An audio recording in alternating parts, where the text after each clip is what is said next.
स्वागत है आप सभी का एएम के समाचार में। इस न्यूज बुलेटिन में हम आपके लिए लेकर आए हैं केंद्रीय कर्मचारियों के लिए खुशखबरी, स्टूडेंट को बड़ी राहत। अब डाकघर से भी पेंशनर बनवा सकेंगे जीवन प्रमाण पत्र, फटे पुराने नोट बदलना हुआ आसान। अखिलेश यादव बोले, हम भाजपा बसपा का सच सामने लाने में सफल।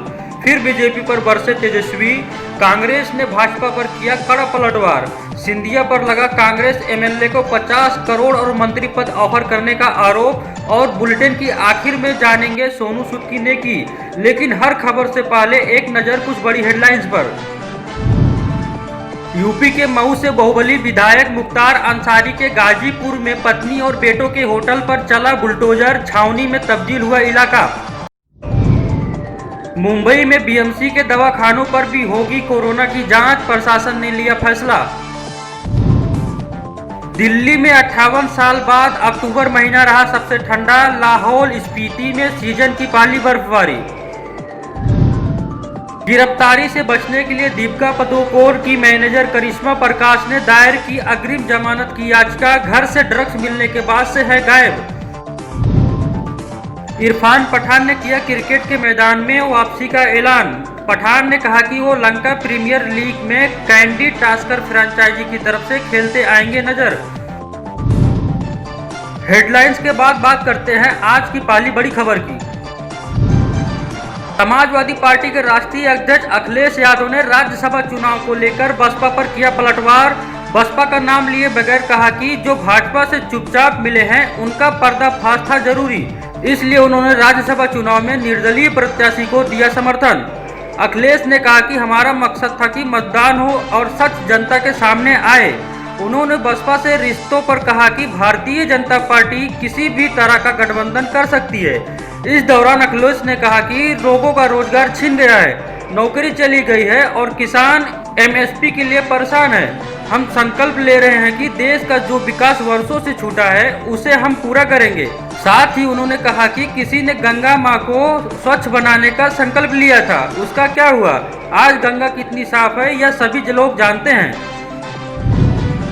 मध्य प्रदेश की कमलनाथ सरकार में मंत्री रहे कांग्रेस विधायक उमंग सिंघार ने भारतीय जनता पार्टी के सांसद ज्योतिरादित्य सिंधिया पर लगाया गंभीर आरोप। उमंग सिंघार ने कहा कि बीजेपी में शामिल होने के लिए ज्योतिरादित्य सिंधिया ने 50 करोड़ रुपए और मंत्री पद का ऑफर दिया था।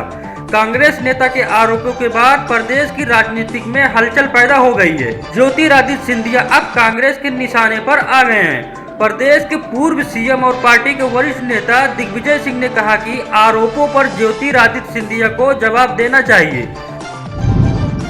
देश में नए मेडिकल कॉलेजों की स्थापना की राह आसान करते हुए नवगठित राष्ट्रीय चिकित्सा आयोग ने लिया पहला बड़ा फैसला।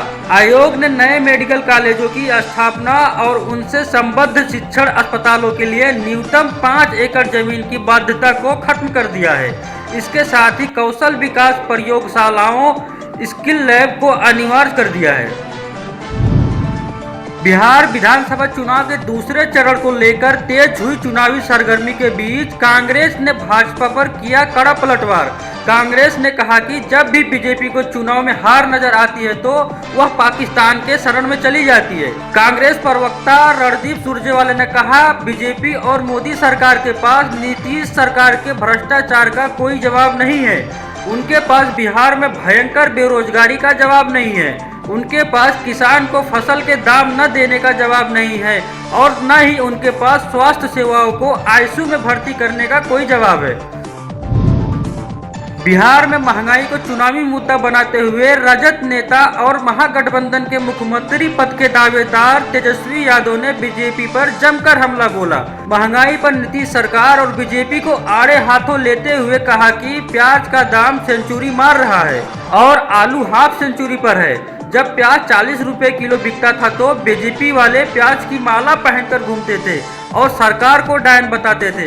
इन दिनों आलू 50 रुपए और प्याज 100 रुपए किलो बिक रहा है, तो अब आज कहाँ गया भाजपा वाला? जरा ढूंढो तो।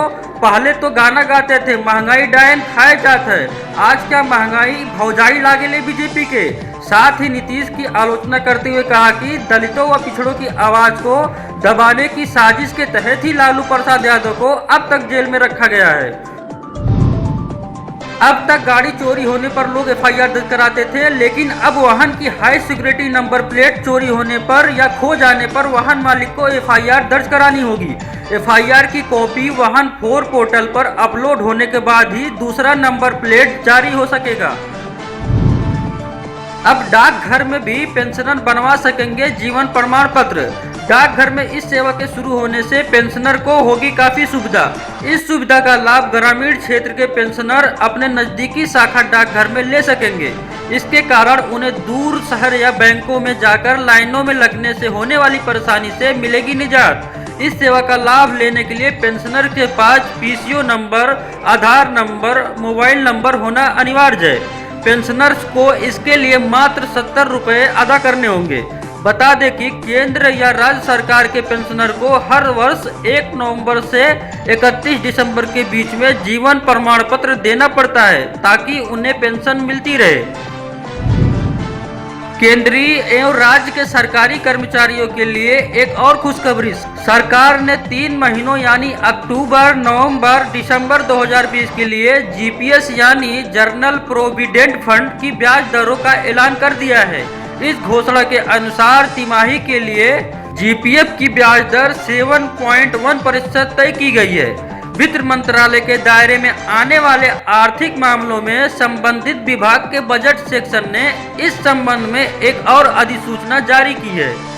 इस नोटिफिकेशन के अनुसार इस ब्याज दर को 1 अक्टूबर 2020 से लागू माना जाएगा। कोरोना संकट में सामने आए सरकार के इस फैसले से देश के लाखों कर्मचारियों को सीधे तौर पर होगा फायदा। देश के लाखों स्टूडेंट के लिए राहत की खबर। सरकार ने ऑनलाइन कोर्स में एडमिशन के लिए आखिरी तारीख को बढ़ा दिया है। अभी तक यह तारीख 30 अक्टूबर थी, जो अब बढ़ाकर 30 नवंबर कर दी गई है। विश्वविद्यालय अनुदान आयोग यूजीसी ने इसे लेकर आधिकारिक तौर पर आदेश जारी कर दिए हैं। ऑनलाइन कोर्स के अलावा यूजीसी ने पीजी के छात्र छात्राओं के लिए केंद्र सरकार छात्रवृत्ति यानी स्कॉलरशिप योजनाओं में आवेदन की समय सीमा भी बढ़ाकर 30 नवंबर कर दी है। यह फैसला विश्वविद्यालयों की मांग के बाद लिया गया है। अब आरबीआई ने फटे पुराने नोटों को बदलने के लिए गाइडलाइन जारी कर दी है। इसकी सबसे बड़ी बात यह है कि बैंक अब बिना किसी शुल्क के फटे पुराने नोट बदलेंगे। साथ ही आरबीआई ने इस बात की छूट दे दी है कि ग्राहक अपने फटे पुराने नोटों से बिलों का भुगतान कर सकेंगे। यही नहीं, इस राशि को किसी भी खातों में जमा किया जा सकता है। पुराने नोट के बदले नए नोट लिए जा सकते हैं। इसके लिए उक्त बैंक या शाखा में खाता होना जरूरी नहीं है। बैंक अधिकारी तय करेगा कि पुराने नोट बदले जा सकते हैं या नहीं। नियमों के मुताबिक बुरी तरह फटे हुए, टुकड़े टुकड़े हो चुके और जल चुके नोटों को नहीं बदला जाएगा। नोट की हालत थोड़ी अच्छी होनी चाहिए।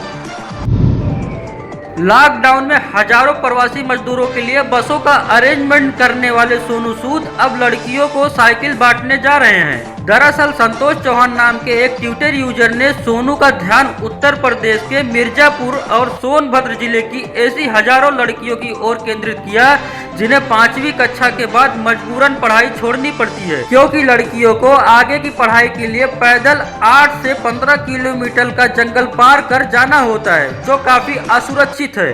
ट्वीट को देखने के बाद सोनू ने बिना देरी किए आश्वासन दिया कि वे गांव की हर लड़की तक पहुंचा रहे हैं साइकिल। आज के लिए बस इतना ही। देश और दुनिया से जुड़ी हर छोटी बड़ी खबर के लिए सब्सक्राइब करिए हमारे चैनल एएमके समाचार को और अपने दोस्तों में भी शेयर करें ताकि आप और आपके जानने वाले रह सके अपडेट।